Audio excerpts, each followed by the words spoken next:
We'll move on to the next question, which is by Lewis Page, who asks the following questions.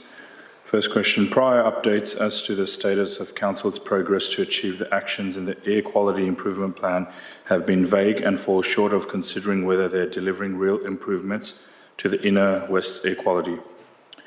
I refer to the agenda item 9.7 of Council's 18 June 2024 meeting and particularly attachment 3.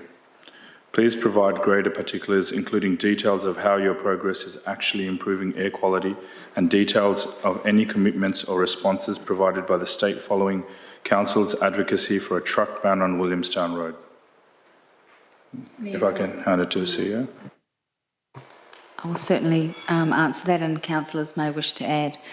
So, Mayor, Council continues to deliver initiatives aiming to achieve improved health and environmental outcomes for the community, and it is a major part of our advocacy.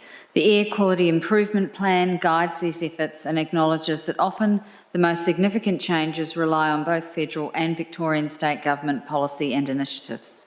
With this in mind, the plan focuses primarily, as I said, on advocacy designed to raise and represent the concerns of the community and to influence long-term state government policy and development in this space. To this end, a range of advocacy initiatives have been delivered, and if I could just list some of those. So we've advocated for a truck ban on Williamstown Road. We've advocated for release of the Victorian Air Quality Strategy. We've advocated to the state government to fund a clean truck program and a clean ports program for the Port of Melbourne. We've advocated again to the Victorian state government to accelerate the time frame for the introduction of the electric vehicle bus fleet. And we've advocated for the installation of vehicle emissions filtration system in the Westgate Tunnel ventilation stacks prior to the opening of the Westgate Tunnel project. We've completed 30% of the actions in the plan.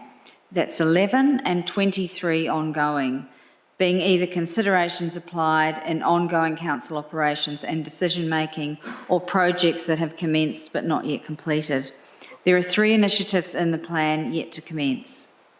Measuring our progress around the implementation of the plan is largely focused on advocacy initiatives and seeking policy change at both the state and federal government level, as opposed to measuring actual emissions locally. There are a range of initiatives or programs which could significantly improve the air quality in Maribyrnong and the broader West, many of which need to be led by federal and or state government. Our efforts remain focused on collaborating with all levels of government and stakeholders to achieve the plan's objectives. The long-term plan is to continue to review and implement the actions outlined. With regard to Williamstown Road, the Victorian Government has released the update of the Victorian Freight Plan, a conversation summary in response to submissions made as part of the consultation in 2024. No specific response regarding a truck ban on Williamstown Road has been received. Council is still advocating for that. We will continue to promote further improvements to the transport network as the update of the Victorian Freight Plan proceeds and Council progresses development of a new integrated transport strategy for the municipality.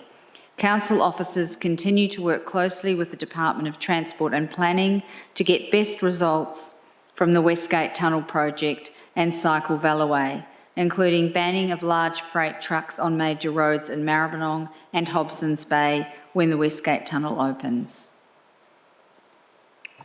Thank you for that. I have a question from Councillor Thomas.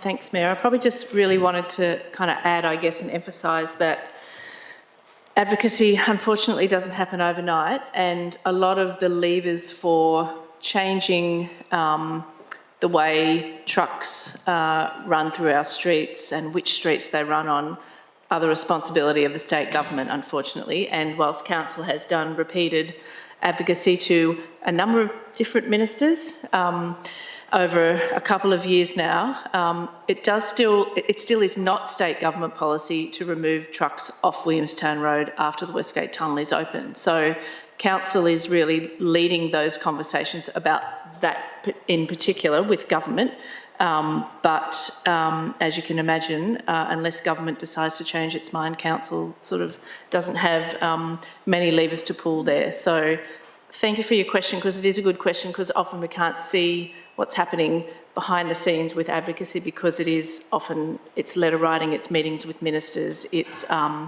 you know, kind of pursuing things in the chamber, here, making resolutions, you know, supporting the community. So, yes, just thank you for your question, and council hasn't given up on any of those advocacy points or positions at all. Thank you, Councillor Thomas. We'll move on to the next question.